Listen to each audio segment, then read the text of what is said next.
All right, tribe. That's it for today's study group. That was part three, the final part of DSM week, where we're breaking down the disorders and practice questions focused on the disorders we just covered in today's group to finish off DSM week.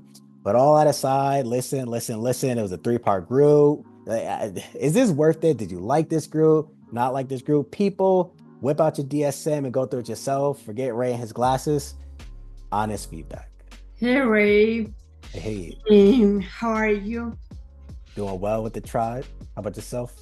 I'm great, like always. I want to say thank you so much again, and I'm gonna give feedback as long as I'm here with the tribe because like you're great, you're an angel, like I always say, and this is very helpful. And every time like we get the information is not like always the same, and this is really like getting you ready like for the test. Also, I wanted to say that you're amazing and you take your time and explain to people and answer their questions and clarify, and you break down things very like in a great way. So thank you so much, and I hope to see you soon. All right. Appreciate it. Appreciate it. And yeah, like people have questions. It is not about like do. Okay, next. Like no, like flush it out a bit. And um I understand that I would hear this often, and I felt a bit this way of after school, you're working, right? Right. After the master's program, you're working in the field, you're not attending classes anymore. Yeah, we attend the CEU events and whatnot, for our own purpose and education before we get licensed and stuff. But it's not like we have a whole community that we're connected unless we have that. So this is a way that we can be connected and discuss certain things and whatnot. And I have plans for us also after all of this and everything, so to help with our community. But um, it helps when the questions are flushed out. And I also want to note that it's not just me; it's us, it's other people in here as well. We're a tribe and we help. So definitely want to continue to provide the support and thank you for attending. Definitely appreciate you. Mhm. Hey Ray, Hey, I hey. also want to say that I'm very appreciative of this group. The 3 days there was a lot of information, but it was given to us in a way that kind of helped ease my, stressors about it. I did take the exam already once and did not score well at all. So just having this kind of put me more at ease to the fact that, okay, just knowing how to break the questions down, taking your time to read the questions thoroughly. And I also saw the person's comment on Facebook about how the questions were like one sentence, and I Mm, I can agree with her. I did get that. I almost wanted to say we got the same exam because my exam too had a lot of one sentence questions, and it was kind of like, do I need more? And I think that's what my problem was. I overthought the questions too much. And so just having this 3 days to dissect the DSM-5 the way you did and break it down for us, just to kind of keep us on track. And I also look at this like being accountability. So definitely grateful. Thank you again. And I'm hoping, crossing fingers, that I can get into an individual tutoring mm. session so that way I can get a little bit more before I, retest, hopefully before the end of the year. No, I definitely understand and definitely glad you're here. And generally speaking, just going to the questions, 1 to 3 sentences, generally speaking, like the length of the questions. Of course, we could get like a 4 sentence, a 5 sentence here, but that's definitely not the majority. Like every single question is 5 sentences type of thing. And whether it's 1 sentence long or several sentences long, fundamentally, we always want to keep in mind, what is this question asking me? Everything aside, what is this question asking me?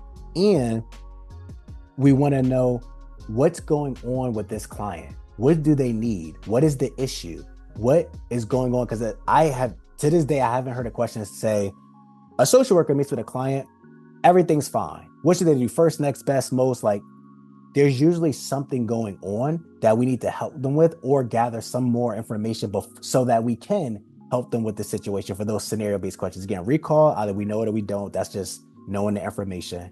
And showing ourselves grace. Because when I would say that, it's just true. This exam requires a different way of thinking. Internship papers. When's the last time you got a multiple choice, outside of this exam and whatnot? When's the last time you got a multiple choice? Like, oh yeah, do this, how you respond? Most of us have it. Maybe now if you're in school, because they're doing it now, but remember to show ourselves grace and go slow. It's okay to go slow. If you want to spend 15 minutes on a question or two, I'd rather us do that, really understand the questions, the thought process behind it, because that's going to help us moving forward for the future questions versus just like, all right, I did a 15 million today. And it's like, how much did we really learn? Did we really get quality practice? So it's all good. We got this. It's all good. Hello. Hey. Hi, Ray. This is my first time taking any of the classes that you've been doing, and it has blessed me tremendously. I've been watching like the videos on YouTube and stuff like that, so it's really been helpful. I answered all of your questions correct today, so I was giving myself kudos for that. But in reality, I've taken this test, and I recently took it, and I didn't do well. I needed to do 103, and I got 90. So I just wanted to ask a quick question. Also, does Jersey require that you take 170 and they throw out 20? Because I know Florida does. It's honestly a mix.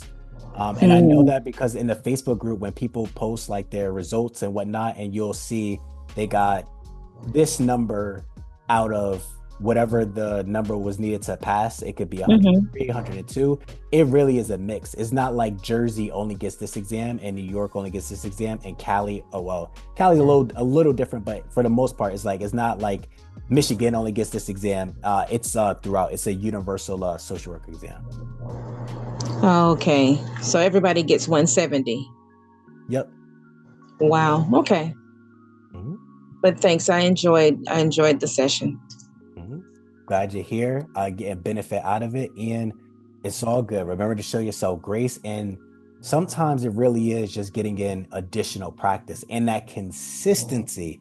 When I do the individual tutoring sessions, what is the individual tutoring? Of course, after introductions, it's a quick assessment. How quick? What area are you located in? What exam are you taking? Have you taken this exam before? And if so, when was the last time you took the exam? I don't care if you took it 100 times. When was the last time you took the exam? What did you get? And what did you need to pass? And then a 2-part question.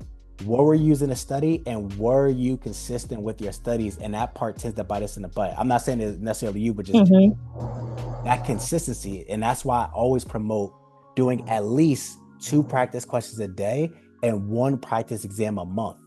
Consistency. Because it's that thought process we need, regardless of having this exact question and this exact question, because we're not going to have that. So it's that consistency. So it's okay. Okay. Thank you so much. Hey, Ray, it's Stephanie here. I've taken the exam twice and barely missed passing, but I really liked the way you broke down the information and the signatures that you attached to each of them. So I do appreciate that. So thank you for a great course, and I'm looking forward to the next one. No, absolutely. Definitely glad you're here. I'm getting value out of the group. And again, show yourself grace. When I say, again, I'm going to sound like a broken record. When I say this exam requires a different way of thinking, it's just true. Unless you're in school like now, where, ASWB is, doing a more effort to, the professors and whatnot help educate students on these type of questions, papers, internship. And that's why I say with the recall questions, know that we don't flashcard it up, identify what we need to, because like we were talking earlier, 1 sentence long, 2 sentences long, you open up the DSM and you will be hard pressed to find a disorder that doesn't cover half a page worth of criteria. But we're getting 1 and 2 sentence long questions. We just want to identify the signature symptom. What makes this term unique and separates it from the ones that are a bit closer. Like if we said, hey, what is that DSM disorder? You know, the one where you're experiencing like hallucinations, like seeing things that aren't there. My mind is going to that pre-psychotic schizophreniform schizophrenia section of the DSM. I'm not necessarily going to the, oh, is it hoarding? Is it encopresis, right? And then just being able to identify, okay, this is the category of disorders that those symptoms that behavior relates to. Now, how do I differentiate between the closer ones and those pre-psychotic schizophreniform schizophrenia? It'll be the time frame. With the anxiety ones, like social anxiety, agoraphobia, what's the source of their anxiety, where it's coming from? So just being able to really just kind of like trim the fat, as they say, so we can really focus in on what we need to focus on. So it's all good. Glad you're here. We're going to pass next time. Do we celebrate you? We pass. All right, everyone. Thank you for attending today's study group. I appreciate you. And again, show ourselves grace and stay consistent with our studies. 2 practice questions a day and at least 1 practice exam a month. We got this. All right, everyone. I'll see you next study group.